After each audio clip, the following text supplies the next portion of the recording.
예수 그리스도께서 십자가 지시고 부활하셨습니다. 승리하신 주님께서 성천하셨는데 그 주님께서는 하늘 보좌에 앉아 계십니다. 그 보좌에서 영광을 받으신 영으로 성령을 받아서 아브라함에게 약속하셨던, 하나님이 오래전부터 약속하셨던 그 성령의 선물을 오순절 날 부어주셨던 것을 우리가 보게 됩니다. 오순절 날이 임이름에 그날에 성령이 임한 것입니다. 그때부터 성령께서 우리 안에 내주하시게 됩니다. 그 이전까지는 성령이 왔다 갔다 했지만 그 이후부터 너희는 성령을 받으라. 그 오순절 성령이 임하는 순간부터 성령께서 우리 안에 내주하시게 됩니다. 이 세상에 가장 기쁜 소식 중에 한 가지가 뭡니까? 기쁜 소식은 성령이 오신 것입니다. 성령이 우리 안에 오신 것이고 이 자리에 임하신 것이고 성령께서 이 시대에 임하신 것입니다. 그래서 이 성령이 임하는 현장마다 영적으로 눌린 자, 영적으로 포로된 자, 영적으로 고통당하는 사람이 해방받는 역사가 일어나게 되어 있습니다. 누구든지 주 이름을 부르는 자는 구원을 얻으리라. 그리스도를 구주로 영접하고 인격적으로 만나는 사람 속에는 성령이 내주하십니다.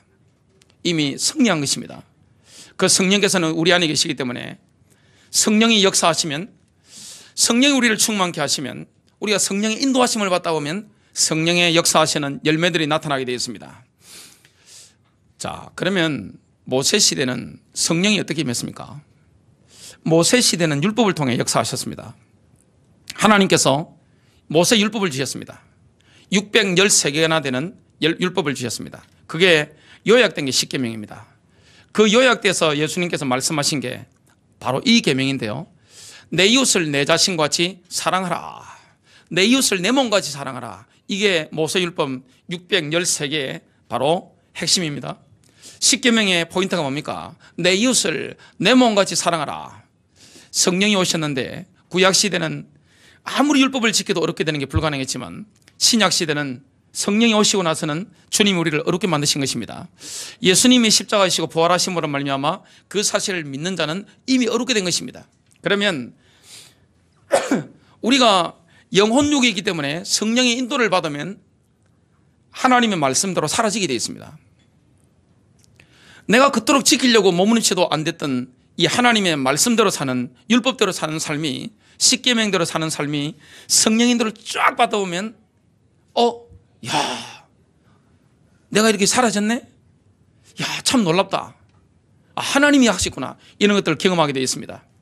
하나님은 저와 여러분을 인도하시는데, 말씀대로 인도하시는데, 그러면 성령의 인도받는 사람의 열매가 나오게 되어 있습니다. 그것이 바로 갈라디아서 5장 22절부터 23절에 나옵니다. 오늘 제목이 열매로서의 믿음인데요.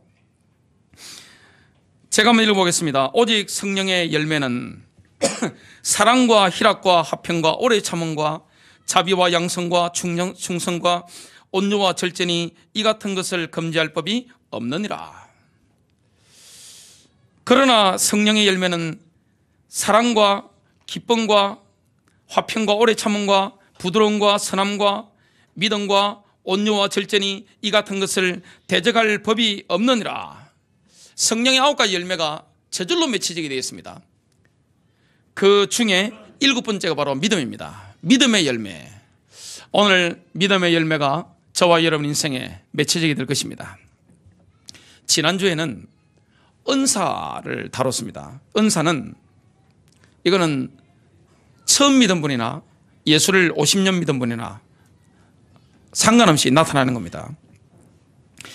이 믿음의 열매, 성령의 열매 중에 믿음의 열매, 또 열매로서의 믿음은, 이거는 경륜이 좀 필요한 겁니다. 이거는 예수를 믿으면 믿을수록, 내가 성령 인도를 받아가면 받아갈수록, 하나님을 믿는 기간이 길어질수록 더 열매가 많이 맺히는 게 바로 열매입니다. 오늘 첫 번째입니다. 은사와 열매는 차이가 있습니다. 은사는 선물이라는 뜻이죠. 선물과 열매는 차이가 있습니다. 크리스마스 트리와 사과나무를 예를 들 수 있습니다. 자, 크리스마스 트리에는 선물들, 여러 가지 은사들을 여러 가지를 매달 수 있습니다. 이것도 이렇게 매달 수 있는 것이고, 또 볼펜도 이렇게 매달 수 있는 것이고, 다른 것을 매달 수 있습니다. 그러나 사과나무에는 뭐만 열릴 수 있습니까? 사과만 열릴 수 있습니다. 사과나무에 오렌지가 열리고 밤이 열리고 대추가 열리고 배가 열리고 이런 법은 없습니다.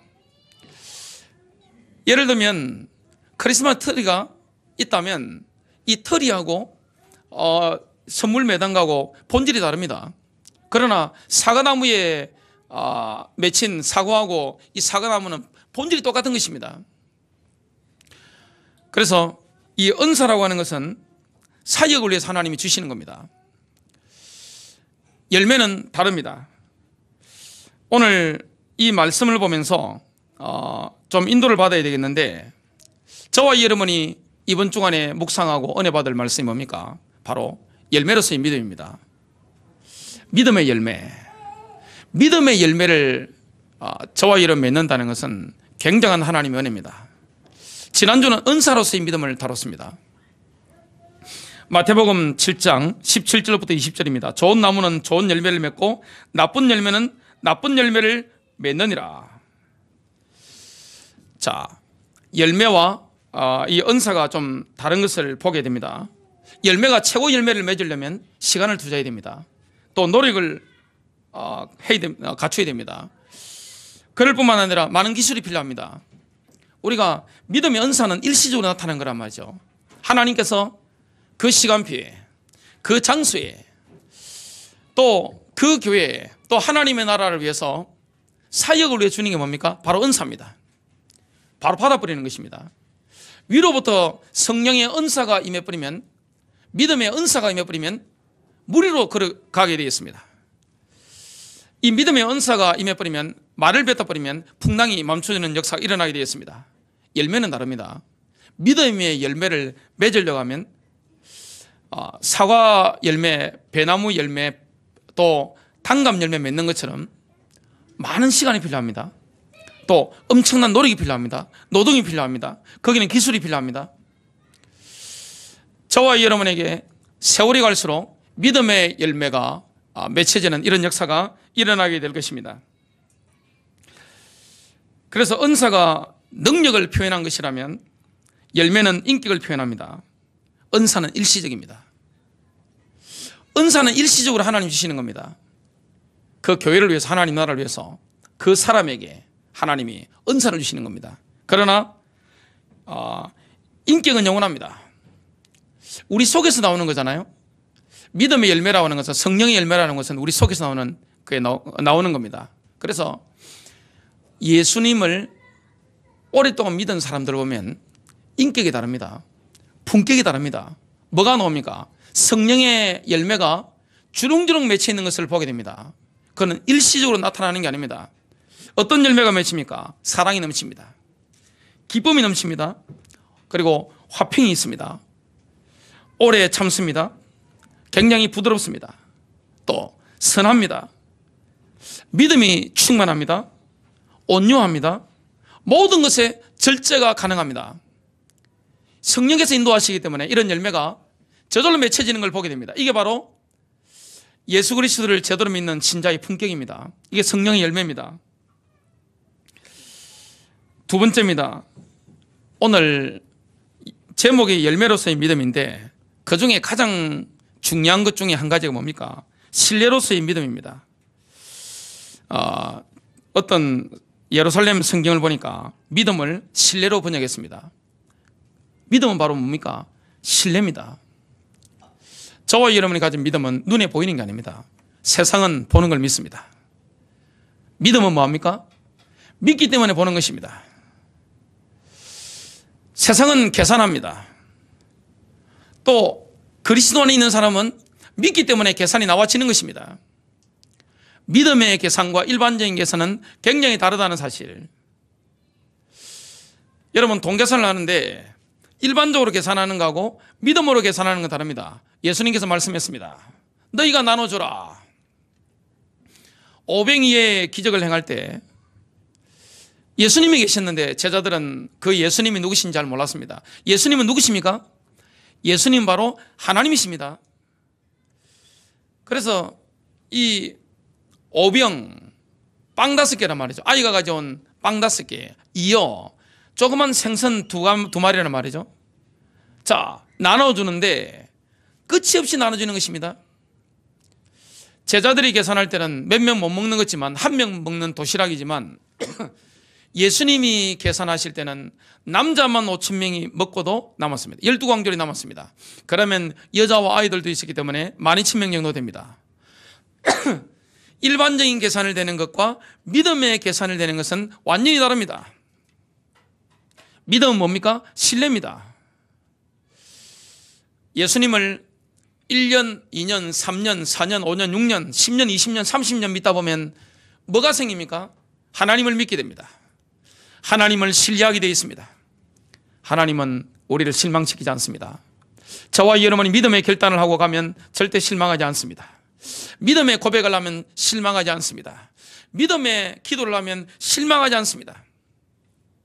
우리는 질병 가운데 고통 가운데 죽어가면서도 하나님을 신뢰합니다. 경제적인 위기 가운데서도 하나님을 신뢰합니다. 여러 가지 인간관계 갈등 속에서도 하나님을 신뢰합니다.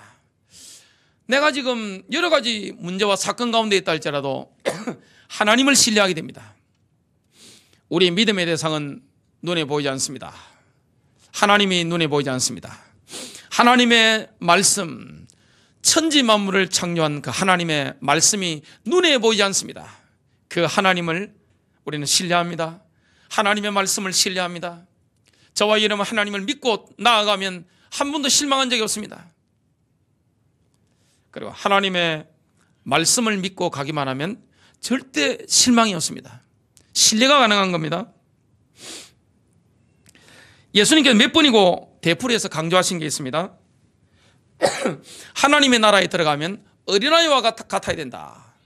여러분 예수 그리스도의 십자가 부활의 비밀을 믿고 그 이름을 믿고 영접하면 하나님의 자녀가 된다는 거, 세상 사람들 볼 때는 이게 아주 지혜롭지 못한 겁니다. 어리석어 보이는 겁니다.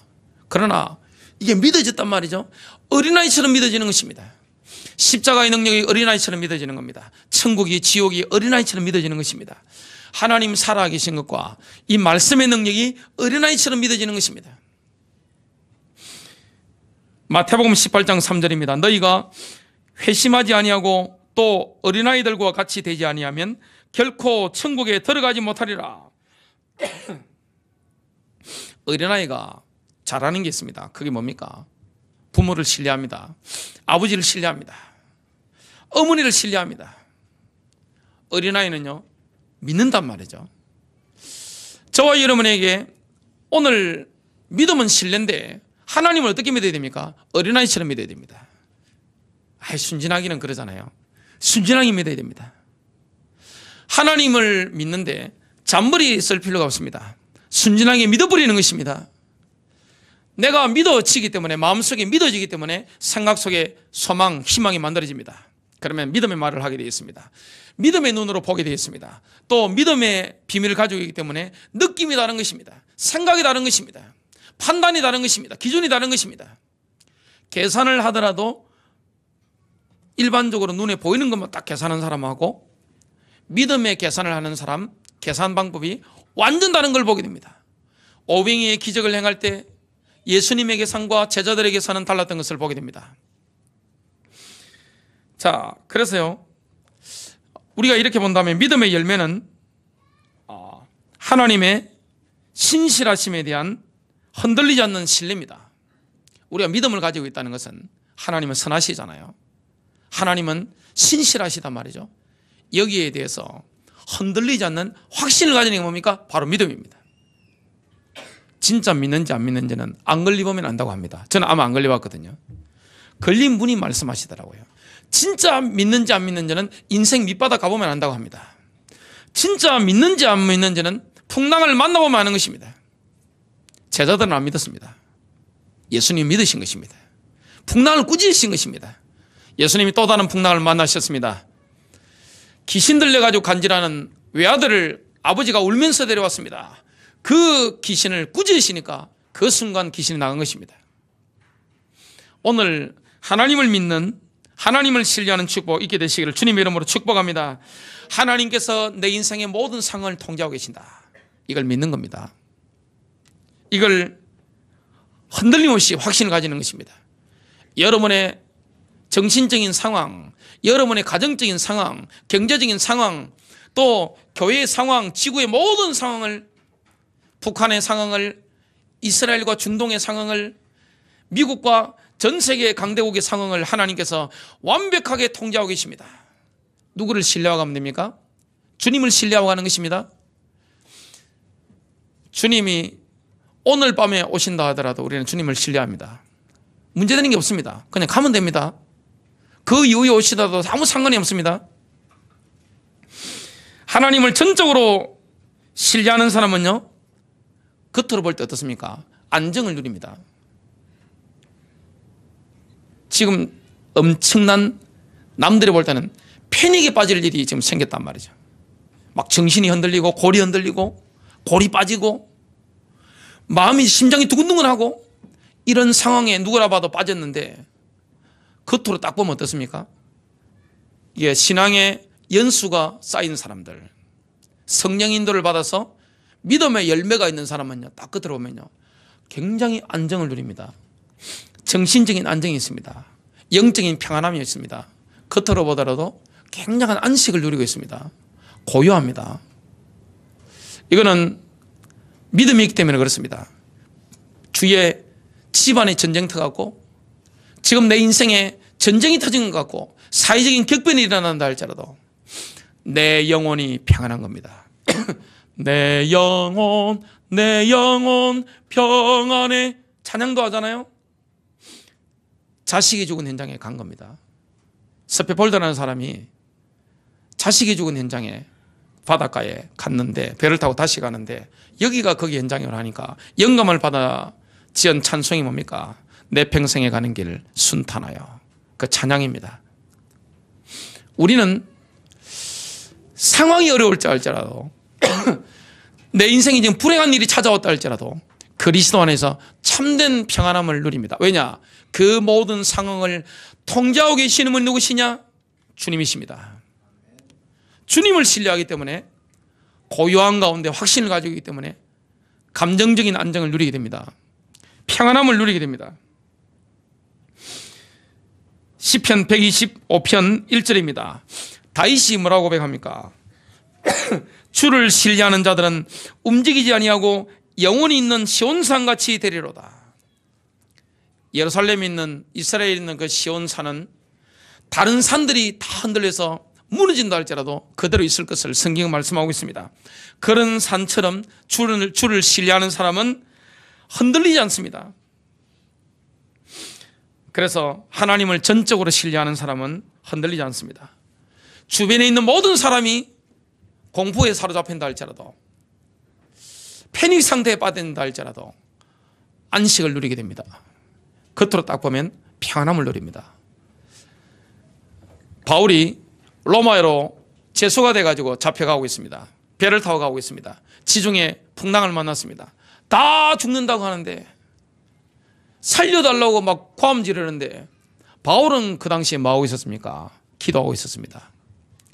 안정을 누리고 있는 사람이 누굽니까? 바로 바울입니다. 왜 그렇습니까? 어젯밤에 주의 사자가 내 곁에 서서 말하되, 바울아 두려워 말라. 너와 행선하는 사람을 다 너에게 주겠다. 내가 가이사 앞에 서야 하리라. 하나님을 신뢰하는 사람은 풍랑 속에서도 안정을 누립니다. 가정의 상황 가운데서 안정을 누립니다. 여러분, 현장에서 뭘 누립니까? 안정을 누리는 걸 보게 됩니다. 그 사람이 리더입니다. 다 흔들리는데 우왕좌왕하고 있는데 혼자 차분하게 하나님의 계획을 보고 간단 말이죠. 또 하나님이 주시는 영감을 가지고 있단 말이죠. 그 사람은 하나님이 주시는 그 레마를 듣고 있습니다. 그래서 미래가 어떻게 되어야 될지 정확하게 알고 있습니다. 믿음이 있는 것입니다. 안정 가운데 달려가는 것을 보게 됩니다. 말에 힘이 있는 것을 보게 됩니다. 시편 87편 1절입니다. 그분의 기초가 거룩한 산들에 있나니 흔들리지 않습니다. D.L. 무디가 그랬습니다. 대서양 바다를 건너가는데 풍랑이 치가지고 다 죽게 됐습니다. 사람들이 두려워 떨 때 무디가 그때 들고 읽은 성경 구절이 시편 91편 11절이었습니다. 이는 그가 너를 위하여 자기 천사들에게 명하시어 너의 모든 길에서 너를 지키게 하실 것입니다. 그 믿음대로 풍랑이 멈추었습니다. 승리한 것을 보게 됩니다. 시편 37편 5절입니다. 다윗이 뭐라고 고백합니까? 내 길을 주께 맡기고 또 그분을 신뢰하라. 그분께서 그것을 이루시리라. 하나님께서 그것을 이루고 계시는 걸 믿기 때문에, 신뢰하기 때문에 평안함을 누리게 됩니다. 그래서 우리가 주님을 신뢰하는 데는 두 가지가 요구됩니다. 첫째가 뭡니까? 행동입니다. 먼저 맡기게 되는 것입니다. 그 다음에 뭡니까? 태도입니다. 신뢰입니다. 하나님께 모든 걸 맡긴 사람만 하나님을 신뢰할 수 있습니다. 하나님께 내 인생을 맡긴 사람은 내 인생에 대한 신뢰가 있습니다. 자녀에 대한 모든 것을 주님께 던져버린 사람은 하나님을 신뢰할 수 있습니다. 여러분 가정에 대한 거, 경제에 대한 거, 교회에 대한 거, 하나님께 모든 걸 맡겨버린 사람, 주권을 넘겨드린 사람은 뭐 할 수 있습니까? 신뢰가 저절로 나오게 되어 있습니다. 마음속에서. 신뢰가 바로 믿음이잖아요. 믿음은 뭡니까? 신뢰입니다. 신뢰가 가장 중요하단 말이죠. 우리가 하나님을 믿습니다. 그 말은 뭡니까? 하나님을 신뢰합니다. 이런 뜻입니다. 여러분 누구를 신뢰합니까? 하나님을 신뢰하는 사람 특징이 뭡니까? 자신의 인생을 주님께 완전히 맡긴 것입니다. 하나님은 하나님의 종의 모든 것을 책임지시는 것을 보게 됩니다. 하나님을 신뢰하는 것은 하나님이 내 삶에 개입하셔서 일하실 수 있도록 통로를 열어놓는 것입니다. 하나님이 내 인생에 개입하실 수 있도록 통로를 열어놓는 게 뭡니까? 바로 신뢰하는 것입니다. 맡기는 것입니다. 하나님을 신뢰하는 것을 멈추는 것은 하나님이 우리를 위해서 시작하신 일을 하시는데 방해하는 것과 같습니다. 신뢰해야 됩니다. 하나님을 끝까지 신뢰해야 됩니다. 예를 든다면 하나님께 우리가 어떤 일을 맡기는 것은 은행 계좌에 우리의 돈을 입금시키는 것과 똑같습니다. 요즘은 스마트폰으로 다 하니까요. 은행을 가지 않잖아요. 자, 그러면 우리가 은행을 믿기 때문에 돈을 맡긴단 말이죠. 자본주의 사회에서는 돈이 생명인데 그냥 못 맡긴단 말이죠. 은행을 신뢰하잖아요. 그렇기 때문에 은행에 돈을 맡기는 것입니다. 그 은행 벼위에 누가 있습니까? 그 나라의 정부가 있습니다. 정부에서 은행을 딱 벼위에 있기 때문에 사람들이 안심하고 돈을 맡길 수가 있습니다. 신뢰하기 때문에 맡긴단 말이죠.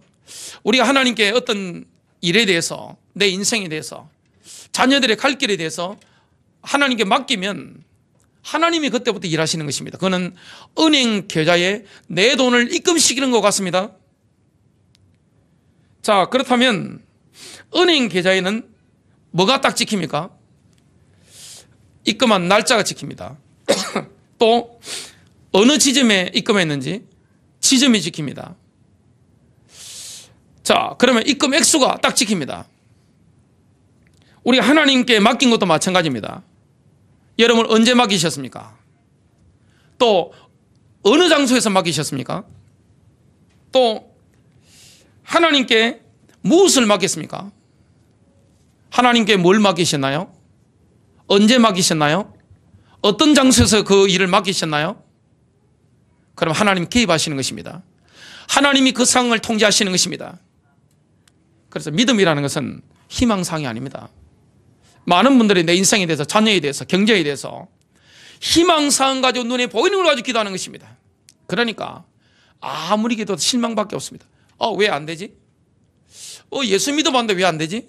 기도해도 안 되네. 그 다음부터 기도하지 않습니다. 실망으로 끝나버립니다. 희망사항은. 믿음은 다른 것입니다. 믿음은 우리 마음속에서 솟아나는데 우리의 생각 속에 소망을 만들어냅니다. 그러면 성취가 되어집니다. 여러분 가슴 속에 자녀를 향한 믿음과 비전이 있습니다. 또 여러분 인생을 향한 말씀이 있습니다. 교회를 향한 말씀이 있습니다. 이게 다 신기지면 어떻게 됩니까? 발걸음마다 성취되는 것입니다. 지나친 낙관주의하고 믿음과 비슷해 보입니다. 아주 비슷해 보입니다. 그런데 지나친 낙관주의자는 사업을 하면 크게 망합니다. 반드시 망합니다. 텀이 너무나 많기 때문에 반드시 망합니다. 믿음의 사람은 다릅니다. 믿기 때문에 계산이 다른 겁니다. 믿기 때문에 준비하는 게 다른 것입니다. 믿음의 계산과 눈으로 보는 계산은 다릅니다. 제가 옛날에 주산을 했거든요. 초등학교 때 주산 2급을 나왔습니다. 그래서 암산이 엄청 빨랐습니다. 제 암산을 따라올 사람이 없었어요. 이게 얼마나 빠른지 모릅니다. 계산하는 것하고 믿음의 계산하는 건 다릅니다. 차원이 다른 것입니다. 그래서 우리는 보기 때문에 믿지 않습니다. 세상은 안 보여준다. 절대 안 믿잖아요. 우리는 뭡니까? 믿기 때문에 보는 것입니다. 조지 뮬러, 허더슨 테일러가 우리가 신앙의 모델로 많이 삼고 있습니다. 그분들은 성경에 나오는 인물들하고 비슷한 영성을 가지고 있습니다. 특징이 뭐죠? 아무것도 없었습니다. 후원자가 없었습니다. 조직을 설립하는데 후원자가 아무도 없었다니까요. 엄청난 일을 하는데 뭡니까? 믿음으로 생긴 겁니다. 마음속에. 성경 읽다가 믿음이 들어온 것입니다. 매일같이 성경 보니까. 그러니까 뭘 해야 되겠다 계산이 나오는 것입니다. 그 믿음의 스케일을 따라서 차근차근 인도받은 것입니다. 서두르지 않았습니다. 하나님이 모든 상황을 통제하시기 때문에 하나님을 신뢰한 것입니다. 하나님을 믿은 것입니다. 여러분, 하나님을 믿습니까? 상황을 믿으십니까? 정말 하나님 믿으세요? 하나님을 신뢰하십니까? 은행에 가면 어느 지점에 맡기고 언제 맡기고 얼마 맡기는지 딱 찍혀 나오잖아요. 여러분, 언제 하나님께 맡기십니까? 어느 장소에 어디서 기도하시고 맡기셨습니까? 뭘 맡기셨습니까? 그럼 거기에 대해서는 하나님이 개입하시기 때문에 의심할 필요가 없는 것입니다. 이걸 바로 신뢰라고 합니다. 이게 바로 믿음입니다. 신뢰는 자꾸만 개발시켜 나가야 됩니다. 신뢰는 자꾸 발전시켜 나가야 됩니다. 제가 지금 결혼한 지가 1999년도부터 지금까지 있었습니다. 그때와 지금이 제가 우리 부부의 신뢰가 깊어졌겠어요? 신뢰가 깨어졌겠어요? 변사모님 말씀해 보세요. 깊어졌겠죠, 그럽니다. 자, 여러분이 하나님을 만났는데 세월이 흐른단 말이죠. 그 신뢰가 시간이 갈수록 하나님은 믿으면 믿을수록 신뢰가 우리 하나님 이런 분이시네. 하나님은 엘로힘이시네. 강하신 창조자 하나님이시네. 엘로이시네. 하나님은 우리를 지켜보고 계시는 하나님이시네. 하갈을 이스마엘이 어려움 당했을 때 감찰하셨네. 하나님은 엘샤다이네. 전능하신 하나님이네. 하나님은 전능하시네. 더욱더 신뢰가 깊어집니다. 이걸 자꾸 발전시켜 나가야 되는 겁니다. 신뢰의 발달은요, 다윗을 보면 알 수 있습니다. 시편 62편입니다. 2절을 보면요, 오직 그분만이 나의 반석이시오 나의 구원이시오 나의 방벽이시니 내가 크게 흔들리지 아니하리로다. 내가 크게 흔들리지 아니하리로라 그랬는데, 그 후에 시편 62편 6절에 보니까 내가 흔들리지 아니하리로다 이렇게 발전되어집니다. 시편 62편 2절부터 6절이 있는데 이 사이에 더 발전된 것입니다. 자, 우리가 하나님을 신뢰하는 것이 성숙하지 못할 때는 저는 크게 흔들리지 않을 것입니다 이렇게 말할 수 있습니다. 그러나 하나님을 신뢰하는 수준이 업그레이드가 딱 되지면 어떻게 됩니까? 나는 흔들리지 않을 겁니다 이렇게 바뀌는 겁니다. 이러한 신뢰는요, 감정의 영역이 아닙니다. 인간의 감정, 생각, 우리의 마음은 외부의 영향이 얼마나 노출되어 있습니까? 사단의 공격도 늘 받습니다. 그러나 이런 하나님을 신뢰하는 믿음은 감정의 영역이 아닙니다. 바로 영의 영역입니다. 영감이 오는 것입니다. 영적으로 감동이 오기 때문에 우리가 뭡니까? 그 영감에 사로잡혀가지고 하나님을 신뢰하게 됩니다. 감정 따라가는 게 아닙니다.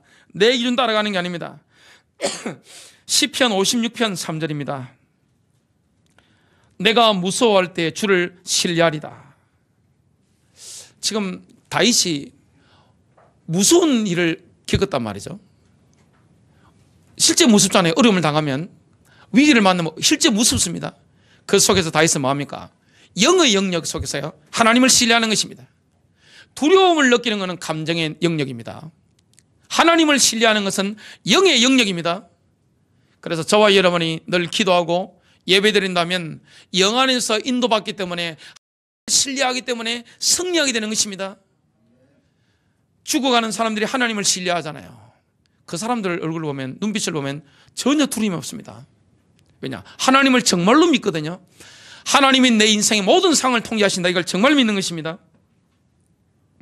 디모데후서 1장 12절입니다.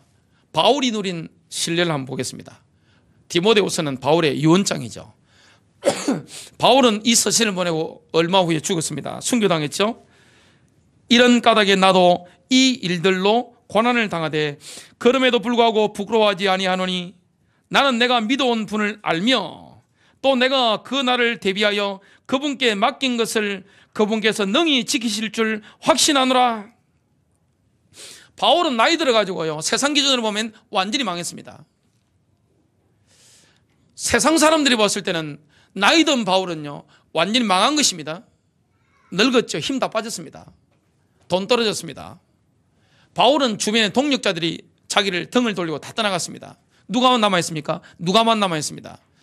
신실한 동력자였던 데마는 세상을 사랑해서 배신하고 갔습니다. 바울은 지금 감옥에 갇혀가지고 지금 목 잘릴 날만 기다리고 있습니다. 사형 날짜만 받아놓고 기다리고 있습니다. 억울한 재판을 당했습니다. 네로 황제가 억울하게 지금 재판을 한 것입니다. 죽을 날만 기다리고 있습니다. 그러나 바울의 말에는 뭐가 넘칩니까? 확신이 넘치는 것입니다. 왜냐? 하나님을 신뢰하거든요.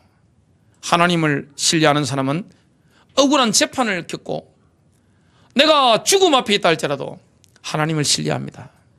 하나님은 그 모든 상황을 주관하고 계시고 통제하고 계시다는 사실을 믿습니다. 디모데후서 4장 8절입니다. 바울은 죽기 전에 시간의 지평선을 넘어 구름 한 점 없는 주님 앞에 설 그 날을 바라보고 있습니다. 신뢰했습니다. 이후로는 나를 위하여 의의 멸류관이 마련되어 있어 어려운 재판관이신 주께서 그날에 그것을 내게 주실 것이며 또 나뿐만 아니라 그의 나타나심을 사모하는 모든 사람에게도 주실 것이라. 신뢰는 하나님께 맡겼기 때문에 할 수 있는 겁니다. 하나님께 맡긴 사람만 하나님을 신뢰할 수 있습니다. 바울은 하나님께 자기의 생명을 맡겼기 때문에 하나님을 전적으로 신뢰했습니다. 다윗도 마찬가지였습니다. 마지막 세 번째입니다. 신실함으로서의 믿음입니다. 믿음이 뭡니까? 신실함입니다. 언어적으로는 사실 믿음의 본래 의미는 뭡니까? 바로 신실함입니다. 믿음은 뭡니까? 신실함입니다. 신뢰할 만함. 하나님을 신뢰하는 것이요. 그래서 믿음을 뜻하는 히브리어 에무나에서 나온 동사가 바로 아멘입니다. 믿음에서 나온 게 바로 아멘입니다. 아멘이 뭐죠? 그렇습니다. 그렇게 되길 바랍니다. 믿습니다. 그렇게 될 줄로 믿습니다. 그게 바로 아멘입니다. 이게 전부 믿음에서 나온 것입니다. 아멘 하는 것은 굉장한 것입니다. 아멘. 내가 영의 감동을 받았을 때 아멘하고 하는 것은 믿는다는 것입니다. 영의 영역에서 믿는 것입니다. 내 마음속에서 믿음이 생겼기 때문에 분명히 희망상을 가지고 있습니다. 희망을 가지고 있습니다. 그래서 믿음을 신뢰입니다. 믿음은 신뢰입니다. 하나님을 믿는다, 이거 뭡니까? 하나님을 신뢰하는 것입니다. 믿음의 근거는 뭡니까? 하나님의 신실하심입니다. 여러분, 하나님을 1년, 2년, 10년 믿다 보면 정말 신뢰할 만한 분이네. 한 번도 우리에게 실망을 주신 적이 없습니다. 한 번도 하나님은 우리를 섭섭하게 만드신 적이 없습니다. 하나님은 한 번도 단 한순간도 우리에게 외로움을 주신 적이 없습니다. 하나님은 항상 우리와 함께 계십니다. 성령이 오신 것입니다. 성령이 우리 안에 오셔서 우리와 함께 하십니다. 단 한순간도 우리 주님께서는 우리를 떠나신 적이 없습니다. 하나님은 신뢰할 만한 분인 줄로 믿습니다. 이게 바로 믿음입니다. 그래서 하나님의 속성 중에 성경 전체를 본다면 가장 많이 강조된 속성은 하나님의 신실하심입니다. 하나님의 신실하심. 이게 원어로 보면 헤세드인데요. 이 헤세드, 이 하나님의 신실하심, 이것은 우리가 자격이 있어서 신실함을 베푸는 게 아닙니다. 하나님이 은혜로 주시는 것입니다. 시편 89편에 보면 이 하나님의 신실하심이 잘 나옵니다. 제가 한번 읽어보겠습니다. 시편 89편 24절입니다. 나의 신실함과 긍휼이 그와 함께 하리니 그의 뿔이 내 이름 안에서 높여지리라. 하나님의 신실함과 긍휼이 우리와 함께 합니다. 그렇기 때문에 그의 뿔이 내 이름 안에서 높여지리라. 하나님의 신실하심 때문에 하나님 우리를 높이시는 겁니다. 시편 89편 28절입니다. 그를 위하여 내 긍휼을 영원토록 지키리니 내 언약이 그와 함께 굳게 서리라. 내 언약이 그와 함께 굳게 서리라. 신실하신 하나님은 언약을 주시고 언약을 이루어 가십니다. 말씀을 주시고 말씀을 이루어 가십니다. 시편 89편 33절부터 34절입니다. 그럼에도 불구하고 내가 나의 인자함을 그에게서 완전히 거두지 아니하고 나의 신실함도 없어지게 하지 아니하며 내 언약을 깨뜨리거나 내 입술에서 나간 것을 변개하지 아니하리로다. 하나님이 절대 못하시는 게 있습니다. 그게 뭘까요? 언약을 깨뜨리는 거 절대 못하십니다. 또한 말씀하신 것을 취소하시는 거, 이게 절대 못하시는 것입니다.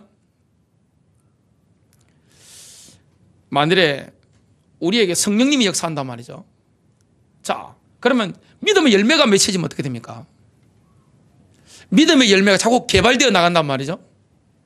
그러면 성령의 역사로 말미암아 예수를 진짜 믿으면 어떻게 됩니까? 누가 봐도 신뢰할 만한 사람이 됩니다. 믿을 만한 사람이 되는 겁니다.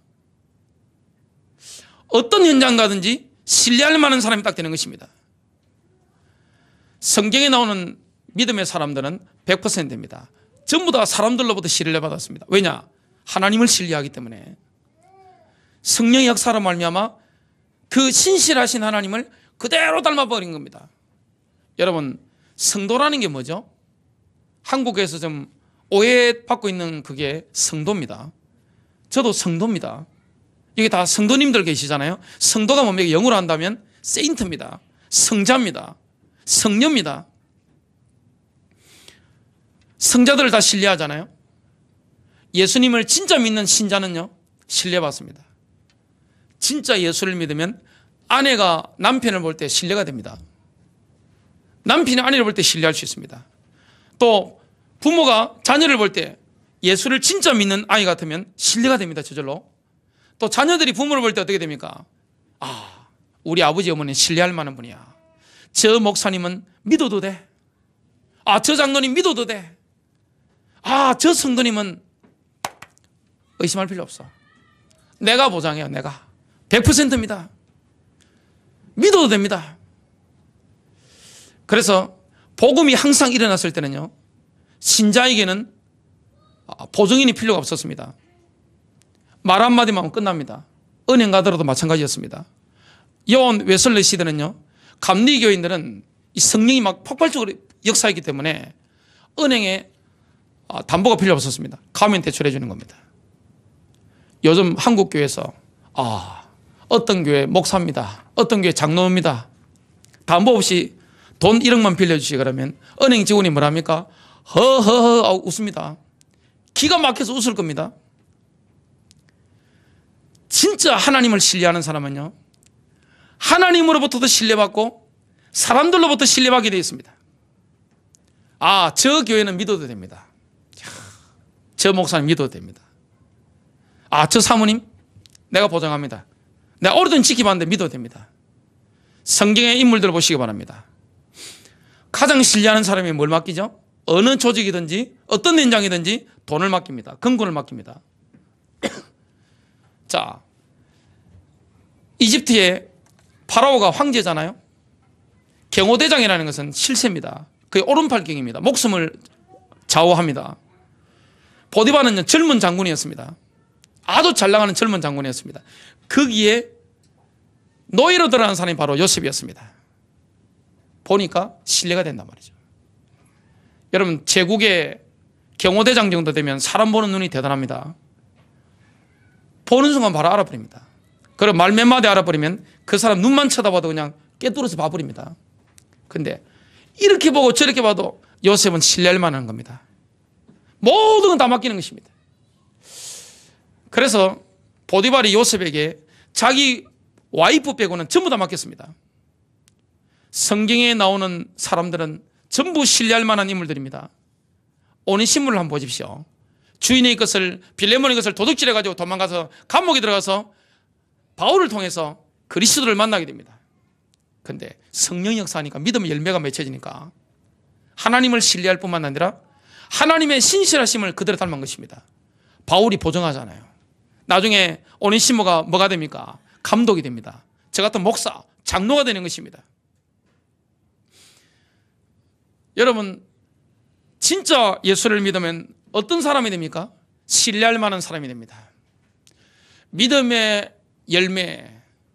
그래서 직장 가더라도 예수를 진짜 믿으면 어떻게 됩니까? 위에 회장이나 사장님이요, 근고고 뭐고 다 맡겨버립니다. 그게 정상입니다. 어떤 현장 가든지 진짜 신자는요, 진짜 성도는 어떻게 됩니까? 그 현장의 주역이 됩니다. 왜냐? 믿을 수 없는 세상이잖아요. 가족도 못 믿는 세상입니다. 아버지가 자식을 못 믿습니다. 돈에는 형제 자매도 없다 그럽니다. 그런데 진짜 신자는 어떻게 됩니까? 불신자가 더 잘합니다. 딱 간 보고 있습니다. 어떻게 됩니까? 재산이고 모든 것 다 맡깁니다. 이게 신자입니다. 누구를 닮은 겁니까? 그리스도를 닮은 것입니다. 주님을 닮은 것입니다. 시편 15편 1절입니다. 자, 다윗의 두 가지 질문이었습니다. 주여, 누가 주의 장막에 머무리까? 누가 주의 거룩한 산에 거하리까? 시편 15편 4절 하반절입니다.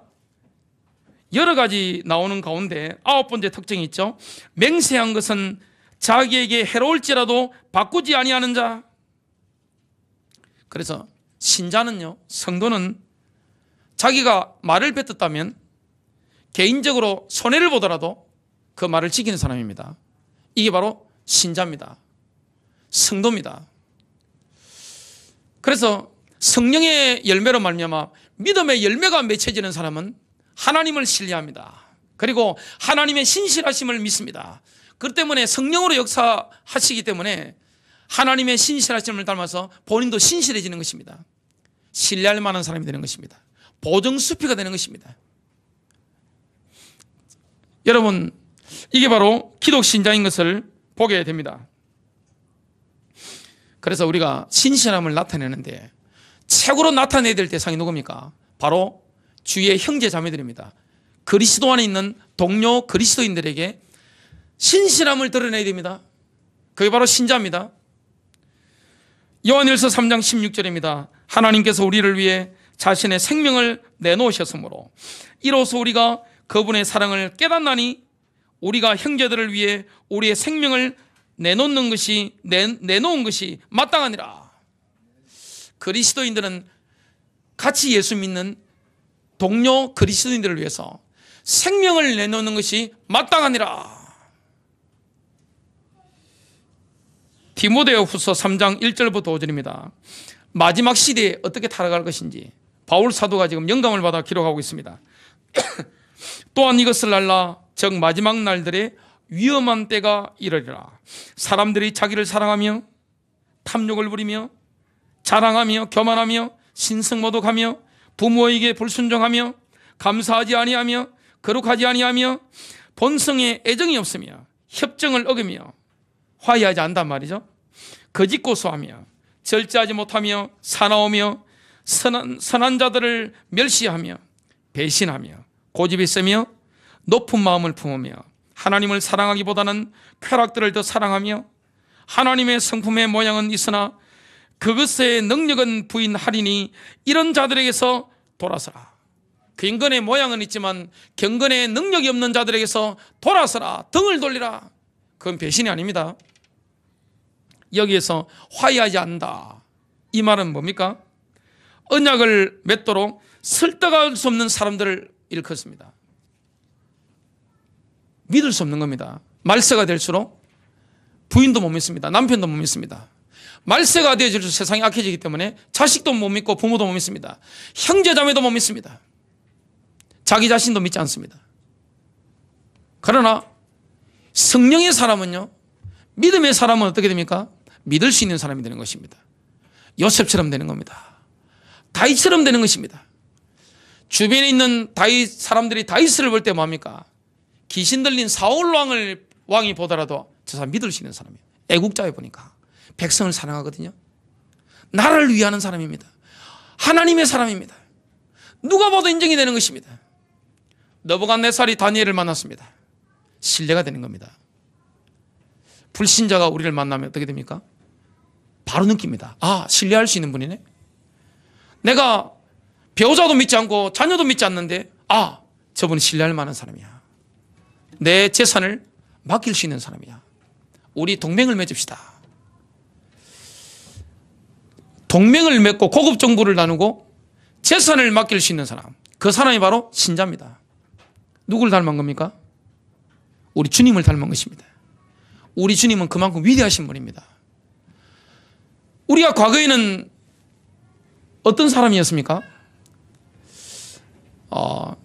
나 같은 죄인 살리신, 이 찬송을 지었던 사람이 있습니다. 존 뉴턴입니다. 노예 상인이었습니다. 아버지가 봤을 때 예수 믿기 전에는 아유, 저 쓰레기 같은 거 이렇게 취급했습니다. 남들이 볼 때 완전 개차반이었습니다. 그런데 주님을 만난 겁니다. 나중에는 영국 런던에서, 그 대영 제국이잖아요. 황제의 나라인데 런던에서 하나님을 섬기고 복음을 증거하게 되는데 모든 사람이 존경하는 사람이 됩니다. 모든 사람이 신뢰하고 따르는 사람이 됩니다. 목사를 신뢰하지 않는데 말씀을 받을 수 있습니까? 그건 불가능합니다. 혹시 신뢰가 되지 않는다면 그런 분은 어떻게 하셔야 됩니까? 조용히 떠나시면 됩니다. 아멘입니까? 신뢰하지 않는 목사한테 어떻게 메시지를 받습니까? 남편과 아내 사이에 가장 중요한 게 뭐죠? 신뢰입니다. 자녀가 부모를 봤을 때 가장 중요한 게 뭐죠? 신뢰입니다. 하나님의 사람은 특징이 뭡니까? 신뢰할 수 있는 사람입니다. 승리하시길 바랍니다.